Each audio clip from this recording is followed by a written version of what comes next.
성경 말씀은 마태복음 제 16장 24절부터 봉독합니다.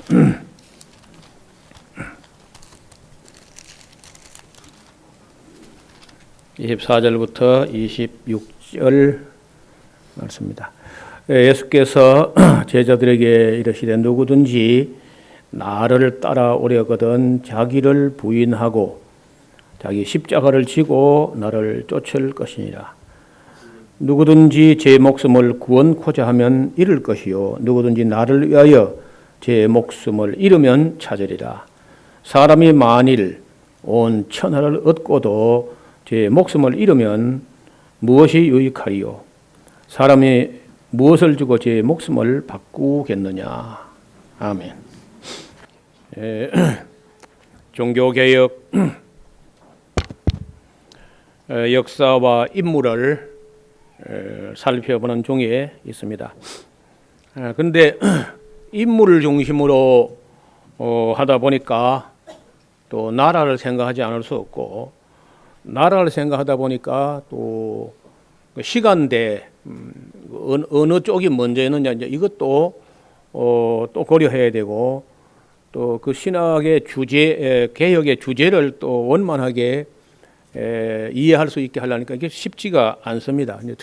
첫째는 우리가 그 맨 먼저 개혁의 선구자였던 보헤미아의 얀 후스부터 이야기를 우리가 시작했는데, 그리고 이제 독일 개혁, 스위스, 프랑스 개혁, 그리고 그 네덜란드 개혁, 영국 개혁, 이렇게 이제 지역별로도 봐야 되고 인물별로 봐야 되고 어떤 그 개혁의 주제에 또 살펴야 되고 하기 때문에 이걸 사람의 인지하는 그런 능력이라는 게 동시에 모든 사건을 볼 수 없단 말이죠. 그래서 뭘 하나 먼저 봐야 되고 뭘 뒤에 봐야 되는데 이걸 연결해서 살펴본다는 게 결국 쉽지가 않습니다.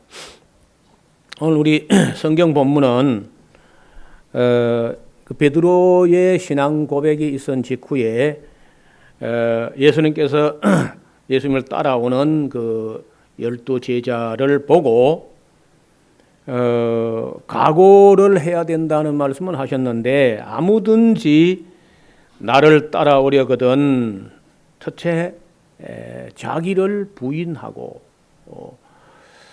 자기를 내세우고 자기 주장이 강하고 한 사람들은 예수님 제자가 될 수 없다는 겁니다. 그렇다고 뭐 줏대머리 없이 또 맹목적으로 따라가도 안 되고, 그런 자기를 부인한다, 이게 굉장히 어려워요.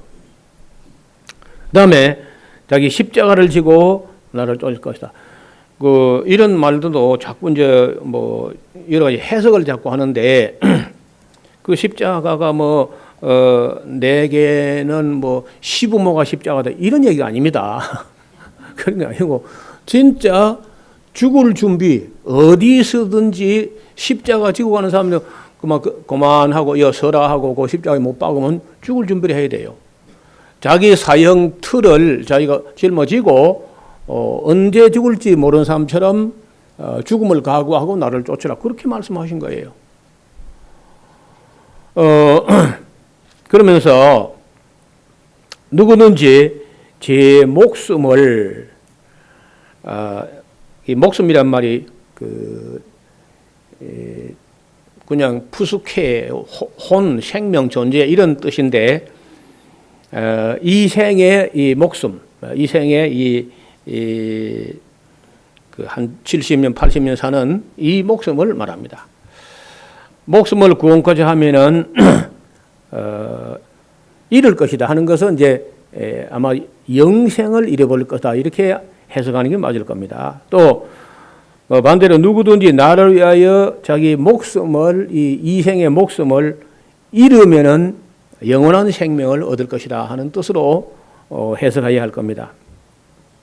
사람이 만일 온 천하를 얻고도 자기 목숨을 잃으면 무엇이 유익하리요? 사람이 무엇을 주고 제 목숨을 바꾸겠느냐? 이때 그 목숨이라는 말이 전부 다 푸스케라고, 정말 우리가 말하는 목숨, 숨 끊어지면 죽는 이 육체적인 이생의 목숨을 말합니다. 그래서 세상에 제일 귀한 게 이제 생명, 목숨이죠. 그런데 그 목숨을 예수님과 그 하나님 나라를 위해서 잃어버린 사람은 얻게 될 것이고 영원한 걸 얻게 될 것이고 그거를 보존하기 위해서 주님을 저버리고 하게 되면 오히려 영원히 잃어버리게 된다.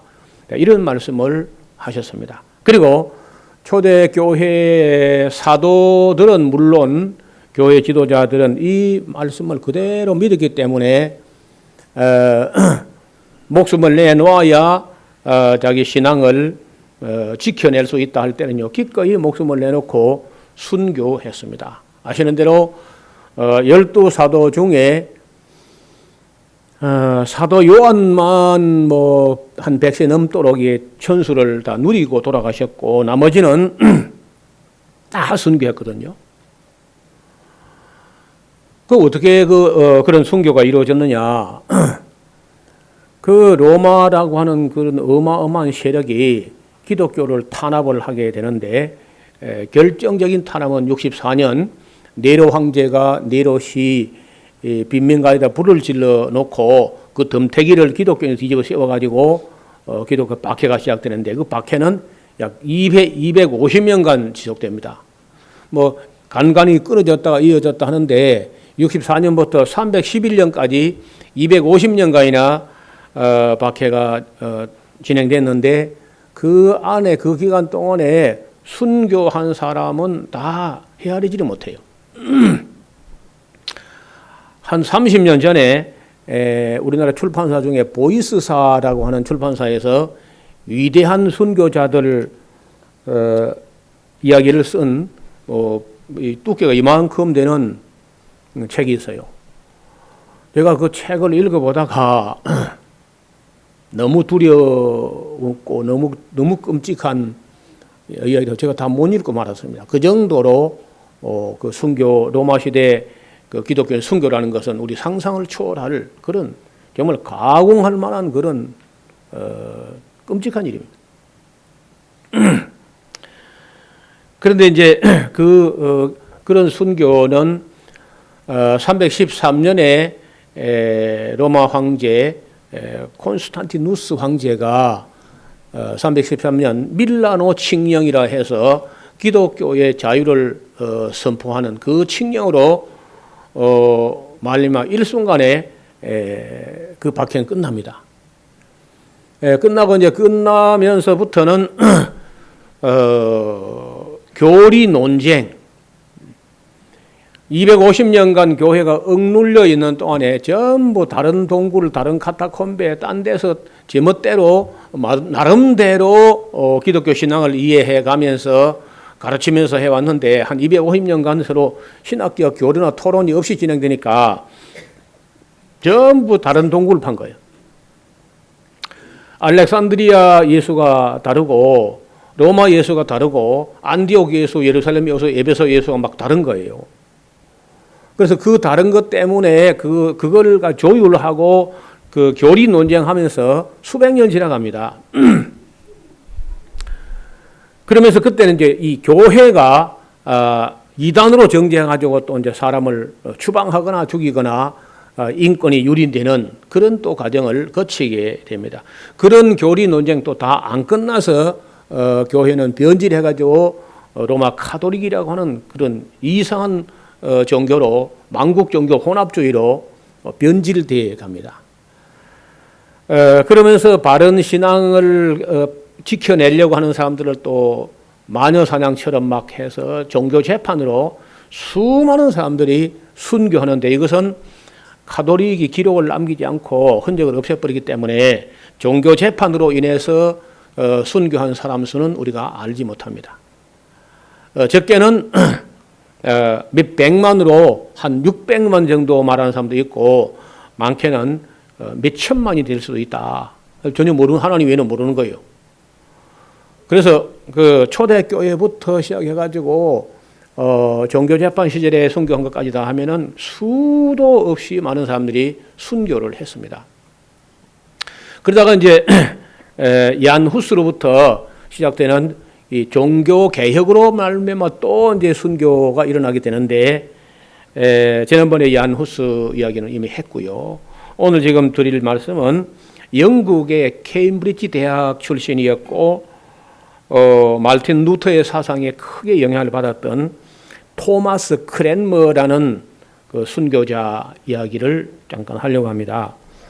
휴 레티머라든지 니콜라스 리들리라든지 이런 세 분이 함께 화형으로 순교를 하게 되는데, 토마스 크랜머는 해유와 강압과 막 협박 공갈을 막 하는 바람에 한때 살고 싶어서 자기 믿음 철회하기로, 루터를 따르는 이 개혁교회의 믿음을 철회하고 그냥 가톨릭 그 신앙을 그대로 이제 이어가겠다, 이렇게 이제 고백을 하고 서명을 했어요. 서명을 했다가 그 휴 레티머라든지 니콜라스 리틀리라는 사람들은 끝까지 자기 신앙을 지켜내고 순교하게 되는 걸 보더니 막바지에 가서 그 토마스 크랜머라는 대주교가 마음을 바꿉니다. 나는 가톨릭이라는 걸 수용할 수 없다. 나는 내가 지난번에 내 믿음 철회한다는 건 잘못된 것이다 하고 이제 순교를 하게 되는데, 그때 자기가 자기 믿음 철회한다고 하는 고백서에 사인을 한 자기 오른손이 죽도록 역겨운 손이다 해가지고 순교하기 전에 거기에 믿음 철회라는 문서에 사인했던 자기 오른손부터 불에 집어넣습니다. 자기가. 이렇게 하면서 그 토마스 크랜머가 순교하게 돼요. 그래서 여러분 이렇게 순교하는 그 자체가 가장 강력한 진리 증거예요. 그래서 그 증거한다 하는 말하고 순교한다는 말이 똑같아요. 그 헬라어로 단어가 마르티오라는 말이 하는 말이 그 증거한다는 뜻인데, 순교한다 한 것도 마르티오야. 그러니까 그냥 일반 평상시에 뭐 이 좋을 때 뭐 예수님이 그리스도다 이렇게 하는 거는 그건 뭐 아무나 할 수 있어요. 그런데 예수님이 그리스도시다는 그 고백을 목숨을 걸고 하고 또 죽어도 그 믿음을 부인하지 않는, 그래서 정말 순교하는, 이거는요 수많은 사람을 감동시키는 거예요. 자, 저는 목숨이 날아가도 옳다고 하는, 저는 옳지 않겠나 해서 아주 강력한 증거가 되는 거죠. 그래서 어떤 사람이 순교한 곳에 기독교가 망하는 게 아니라, 그러니까 순교자의 피가 흘러진 곳은 거의 다 그 복음화되는 그런 역사가 우리 기독교 역사의 순교 역사입니다. 우리 옛날에 마산 문창교회에 심했던 주기철 목사님이 바로 여기 마산서 일정 기간 동안 문창교회를 심호했던 분이 순교했지 않습니까? 우리 장신대에 가면은 장신대 거기에 이름이 뭔지 모르겠다. 그 동산이 있는데 거기에 주기철 목사님 순교 기념비가 세워져 있습니다. 그리고 일제 때 또는 뭐 공산 혁명 가운데 얼마나 많은 사람이 진리를 끝까지 지켜내기 위해서 구차하게 목숨을 구걸하지 않고 순교해 갔습니다.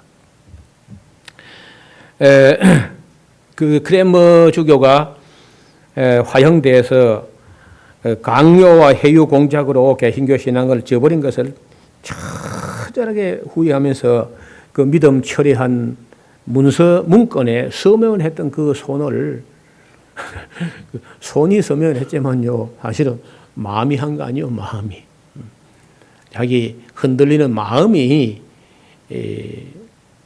그랬는데, 손만 타고 고통을 당하느냐. 사실은 손을 넣어도 아픈 거는 안에 있는 이 이성이 고통을 느끼는 것이고, 그 마음이 그래도 영원히 지옥에 불타는 것보다 낫다 했기 때문에 화형을 마다하지 않고 순교한 거거든요. 자, 앞으로 한 번 더 남았습니다. 이게 끝난 게 아니에요. 지금 이 시대에 놀랍게도 지금 지난 한 30년, 30년 전에 우리가 처음에 믿을 때만 해도 40, 50년 전만 해도 예수님을 믿는다 하면요 어디 가서든지 불이익 당했습니다. 아주 이상한 사람들을 보이기도 하고요. 지금은 우리 기독교인들이 왜 이상하게 보이느냐? 도대체 윤리적으로 안 살고 너무 세속주의고 이런 것 때문에 이상한 사람을 보여. 세상 사람보다 더 세속주의야. 어떻게 그러냐? 아무 핍박이 없거든 지금 현재. 예수 믿는다고 불이익 당할 일도 없고 순교할 일도 없고 이상하게 너무 조용한 거야. 마치 그 폭풍 전야처럼. 이러다가 임산한 여인에게 해산고통이 갑자기 이름같이 정말 기독교인으로서 이 땅에 살아남기 어려운 시대가 온다는 겁니다. 그건 아직 남아있는데 그때 그 마지막 때의 대환란은 그리스도인들이 받게 될 대환란은 전무후무한 것이라. 예수님 말씀이 그 예수님 재림 직전에 이 땅에 임할 그 적그리스도의 박해라는 것은 전무후무한 것이다.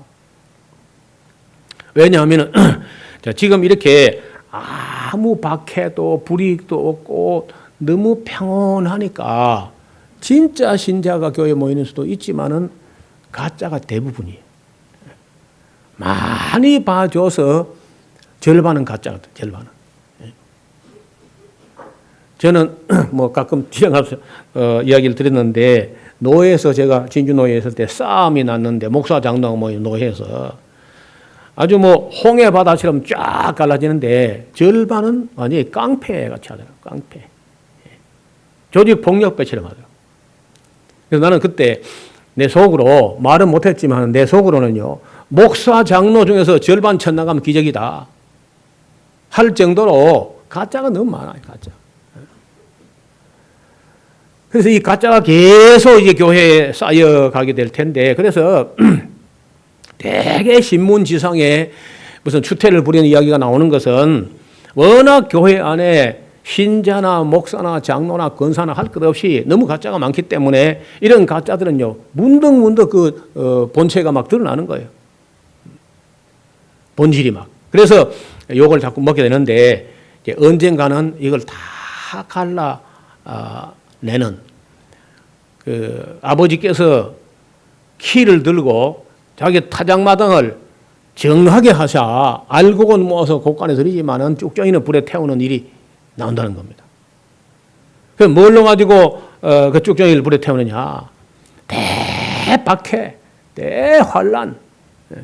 이렇게 나타나면요, 가짜는 다 날아갑니다. 그래서 마지막 때 예수 믿는 것 때문에 순교해야 될 일이 생기면은 지금 기독교인들은 아무리 많이 봐줘도 절반 이상은 다 믿음 팔아먹고 적그리스도에게 굴복할 겁니다. 네, 이런 것이 요한계시록에 이미 다 기록이 되어 있고 또 마태복음에도 기록되어 있거든요. 내 마음으로 생각했던 진리에 모순되게 내 손으로 썼던 이 모든 것을 포기하고 나는 거부한다 하면서 토마스 크레머가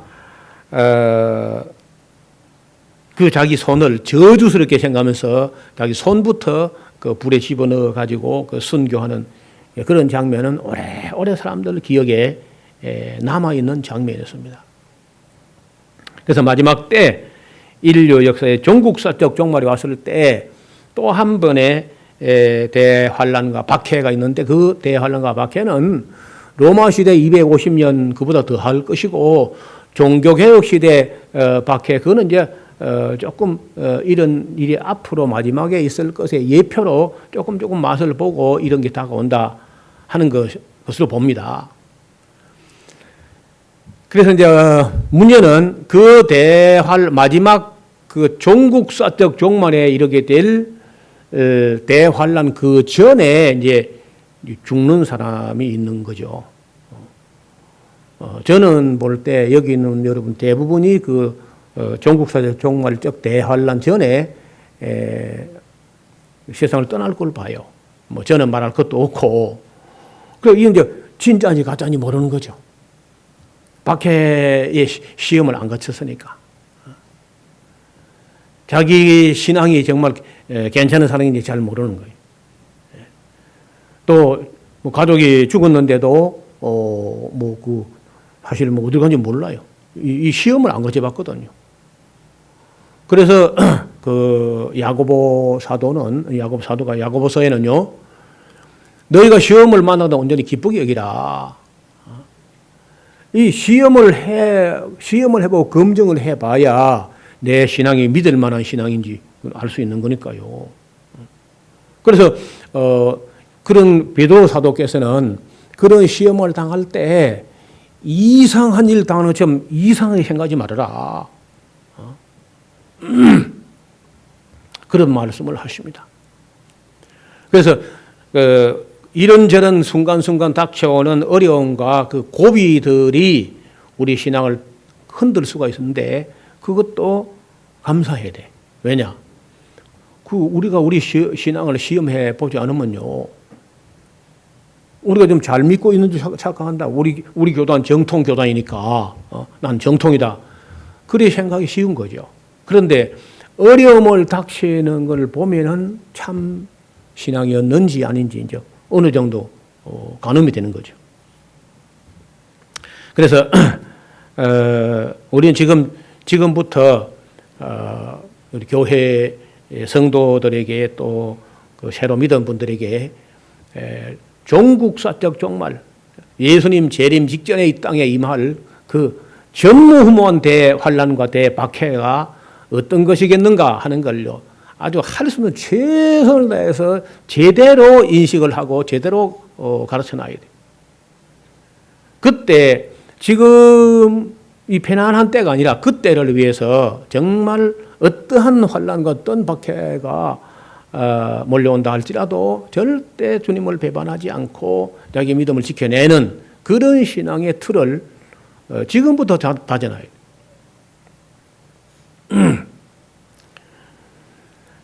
그래서 교회가 뭐 아무 일이 없으면 참 감사한 일이죠. 그런데 아무 일 없을 때 사람은요 대체로 나태해지기 쉽다는 거예요. 그런 어려운 일을 겪으면서 그 모든 그 어려움들을 믿음과 소망과 사랑과 은혜와 진리로 지켜내고 흔들리지 않는 그런 자기 신앙을 스스로 검증을 해봐요. 박해 시대는 따로 검증 안 해도요 거의 다 검증이 됩니다. 그런데 이 편안할 때 이게 정말 위험한 거거든요. 편안할 때.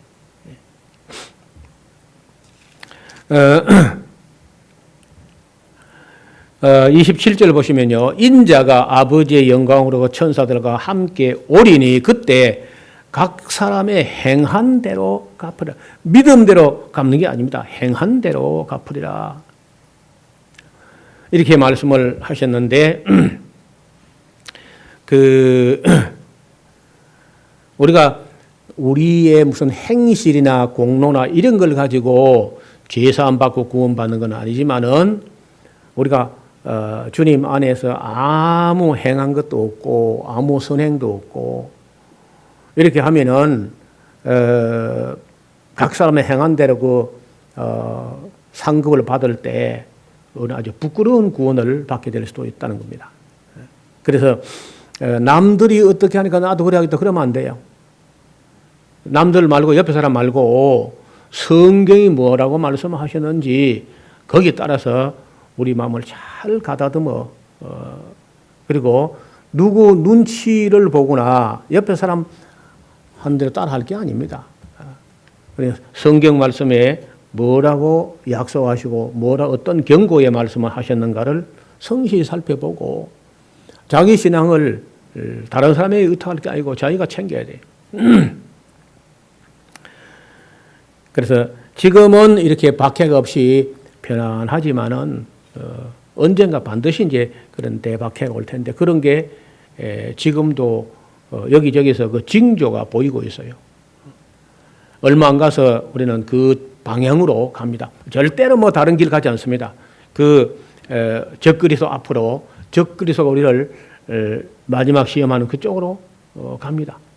그 가기 전에 우리가 뭐 세상을 떠난 다음에는 그 시험을 면하지만은 그 이제 그런 시험을 안 거치고 좀 편안하게 그저 살다가 아무 시험도 없이 그저 죽었을 때 이게 참 두렵다는 거예요. 염려가 된다는 거예요. 이제 우리가 이 다음에 오늘 저녁부터 오늘 오후부터 볼 내용은 이제 칼빈의 종교개혁. 그러니까 뭐 위대한 개혁자죠. 루터 칼빈의 양대 종교개혁의 양대 산맥이라고 할 수 있는데 지금까지는 루터 영향권 안에서 이루어진 그 개혁을 봤고요. 이제부터는 칼빈 중심으로 칼빈이 조금 더 후대 사람이거든요. 조금 적어도 몇십 년 후에 이어갔던 사람인데 놀랍게도 칼빈도 그리 오래 살지를 못했어요. 55세에 세상을 떠났거든요. 그런데 이분은 55세에 떠났지만은 그래도 26살에 그 어마어마한 책, 기독교 광요라는 책을 쓴 걸 보면은요, 55년이라도 그 짧은 기간에 했지만은 다른 사람의 몇 배나 되는 일을 해낸 거예요. 그래서 그 삶이란 것은 길이를 가지고 가늠하는 게 아니다. 얼마만큼의 알찬 삶을 살았느냐. 이제 그런 그 나중에 칼빈을 만나 봅니다만은 그런 칼빈이 죽기 전에 남긴 유언을 보면요 두렵다 그랬습니다. 나 구원에 확신이 있다 이렇게 말한 게 아니고 두렵고 힘이 부끄럽다. 자기의 약점과 자기의 실수와 허물과 죄를 볼 때 자기가 자기보다 역겹다 이런 말도 써요. 또 하나도 자랑할 게 없다 그런 말도 쓰고 묘비도 세우지 못하게 합니다. 묘비도 그 정도로 자기를 부인하는 그런 대단한 그런 말을 남겨서 마지막 순간에 그리고 일견 볼 때 칼빈은 인간적으로 보면요 불행한 사람입니다. 55세에 칼빈이 돌아가셨는데 결혼도 어떤 과부하고 했으나 그 과부도 또 일찍 죽고 아들은 영 어려서 또 죽어버리고 그 불행한 세상적인 관점에서 세상적 표준에 보면은 과부하고 결혼해가지고 아내도 빨리 죽어버리고 애는 더 빨리 죽어버리고 그리고 자기도 55세에 살고 끝냈거든요. 그러나 이제 그런 세상 표준을 보면 뭐 내놓을 게 없으나 그가 남긴 그 신학적인 업적 원래 법학을 전공했던 분인데 나중에 신학을 해가지고 남긴 그 문서들을 보면요 도대체가 이거는 불세출의 학자다. 다시 나오기 어려운 학자다 할 정도로 칼빈 대단한 분이. 그래서 우리가 이제 저녁부터 공부할 칼빈 이야기는 제법 그 한 두 번 더 세 번 정도 이야기할 수 있을 겁니다. 그리고 우리는 네덜란드 그 개혁이 좀 대단한 이야기인데 우리는 잘 모르죠. 루터 그늘에 가려서 네덜란드 개혁에 대해서 우리가 잘 모르고 있습니다. 그 영국 교회 개혁이라든지 청교도 이야기까지 하게 되면은 그 종교 개혁 200년 이야기를 우리가 한 20번 정도 설교 강의 안에 대체로 압축을 하는 겁니다.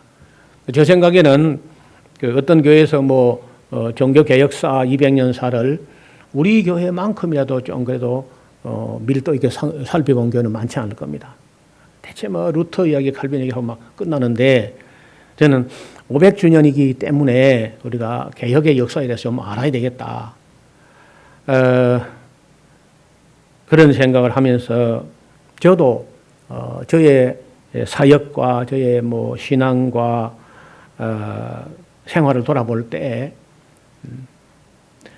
철 없을 때는요 그 두려운 줄 안 느끼고 뭐 살면 일하고 죽으면 천당 간다 뭐 이렇게 했는데 나이가 철이 들어갔는지 두려움 하나님이 겁나고 정말 우리가 하나님 앞에 해놓은 게 뭐 너무 없다. 너무 내놓을 게 없다. 너무 부끄러운 것이다. 우리 모두가 이 개혁자들이 순교하면서 지켜낸 진리 훼손하지 말고, 그다음에 소홀히 하지 말고 최선을 다해서 바르고 닦아서 더 빛나게, 더 명료하게 그렇게 지켜나가야 할 줄로 믿습니다. 하나님 아버지, 오늘 하나님의 사람 토마스 크렘머가 그 햇박과 해유에 흔들려서 자기 믿음을 철회한다고 고민 중에 결단하고 거기 서명을 했다가 그것이 통한스러워서 그 문서에 서명했던 손부터 불에 집어넣으면서 순교한 이야기를 살펴보았습니다. 자기를 부인하기가 얼마나 어려운 일인지, 또 진리 앞에서 당당한 자세가 얼마나 또 어려운 일인지를 돌아보게 됩니다. 마지막 때 인류 앞에 닥칠 전무후무한 대환란과 대박해 앞에서도 샤론 교회에서 훈련받은 하나님의 사람들이 절대 굴하지 않고 끝까지 믿음을 지켜내는 이런 선한 증인들이 되게 하여 주옵소서. 예수님 이름으로 기도하옵나이다. 아멘.